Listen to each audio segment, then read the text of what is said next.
দর্শক, স্বতন্ত্র বিশ্ববিদ্যালয়ের দাবিতে 7 কলেজের শিক্ষার্থীরা ব্লকেট কর্মসূচি পালন করছে সায়েন্স ল্যাব মোড়ে। আমরা সকাল 11টা থেকে আমরা যেটি লক্ষ্য করতে পেরেছি, এই সায়েন্স ল্যাব মোড়ে চারপাশ থেকে কিন্তু কোনো রকম যান চলাচল করতে দেওয়া হয়নি।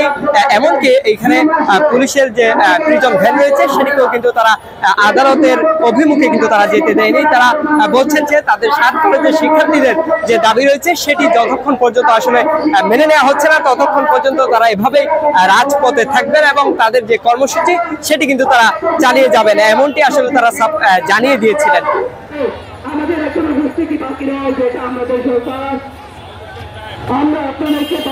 যখন আমাদের 2017 সালে ঢাকা বিশ্ববিদ্যালয় অধিভুক্ত করা হয় তখন আমাদের এই প্রতিশ্রুতি দেওয়া হয়েছিল যে একটা শিক্ষার মান উন্নয়ন করা হবে, মানে শিক্ষার মতো শিক্ষা হবে। কিন্তু আমরা 7 কলেজে ভর্তি হওয়ার পর এটা কোনো কিছু পাইতেছি না।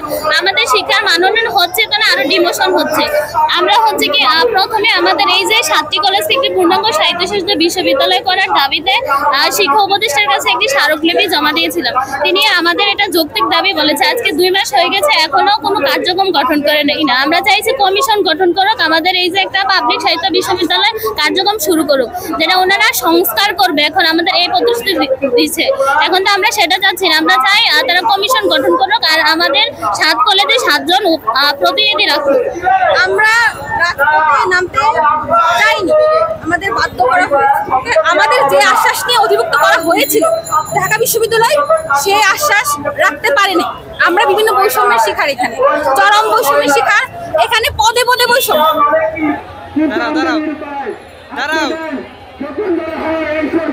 এই ব্লকের কর্মসূচির মূল কারণ হচ্ছে আমরা অত্যন্ত পরিতাপ এবং দুঃখের সাথে বলতে চাচ্ছি যে আমরা যত রকম শান্তিপূর্ণ উপায় রয়েছে আমরা সব উপায় চেষ্টা করেছি, কিন্তু উপরের মহল থেকে কোনো শুধু আশ্বাস ছাড়া আমরা আর কিছু পাইনি। আমাদেরকে তারা আশ্বাস দিয়ে রেখেছে, তাই আমরা এই পর্যায়ে নামতে বাধ্য হয়েছি। আমাদেরকে বাধ্য করা হয়েছে। আমাদের কোনো রাজনৈতিক উদ্দেশ্য বা স্বার্থ আসলে উদ্দেশ্য নেই। আমরা নিরীহ এবং সাধারণ শিক্ষার্থী। একটা আন্দোলন বাস্তবায়ন করতে গেলে একটু ভোগান্তি বিষয়টি দেখতে হবে। 2017 সাল থেকে আমরা ঢাবি থেকে নানা বৈষম্যের শিকার হয়েছি। আমাদেরকে শুধুমাত্র আশ্বাস দেওয়া হয়েছে, কিন্তু আমাদের ব্যাপারে কোনো সমাধান দেওয়া হয়নি এবং আমরা ভোগান্তির শিকার হয়েছি। এবং এর জন্য একমাত্র দায় ঢাবির কিছু সিন্ডিকেট। এই সিন্ডিকেটের সদস্যগণ প্রতি বছর শিক্ষার্থীদের কাছ থেকে লক্ষ লক্ষ কোটি কোটি টাকা হাতিয়ে নিয়ে থাকে বাণিজ্যের উদ্দেশ্যে, এবং তার বিনিময়ে কোনো সুবিধা তো দিয়ে থাকে না, উল্টো আরো বৈষম্য দিয়ে থাকে। আমরা ঢাবির অধিভুক্তি মানি না, আমরা ঢাবির অধিভুক্তি বাতিল চাই এবং স্বতন্ত্র স্বায়ত্তশাসিত পাবলিক বিশ্ববিদ্যালয় চাই।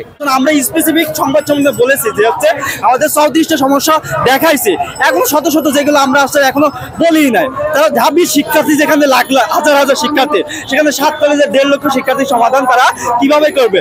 সেখানে তারা তাদের শিক্ষার্থীদের রেজিস্ট্রার ভবনে গেলে বলে লাঞ্চের পরে আসো, তাহলে 7 কলেজের শিক্ষার্থী না বলবে যে 1 মাস পরে আসো। কিভাবে সমস্যার সমাধান হবে? এই জন্য আমাদের একটা স্বতন্ত্র বিশ্ববিদ্যালয় চাই, যেখানে আলাদা প্রশাসনিক ভবন হবে।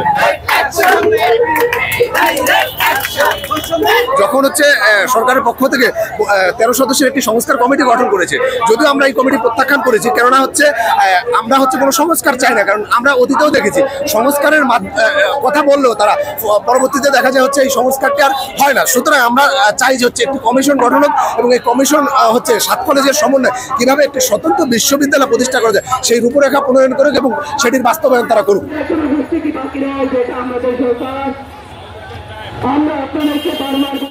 সংবাদ, ফিচার ও অনুষ্ঠানের জন্য ভিজিট করুন সংবাদ প্রকাশের ওয়েবসাইট এবং যুক্ত থাকুন ফেসবুক পেজ ও ইউটিউব চ্যানেলের সঙ্গে।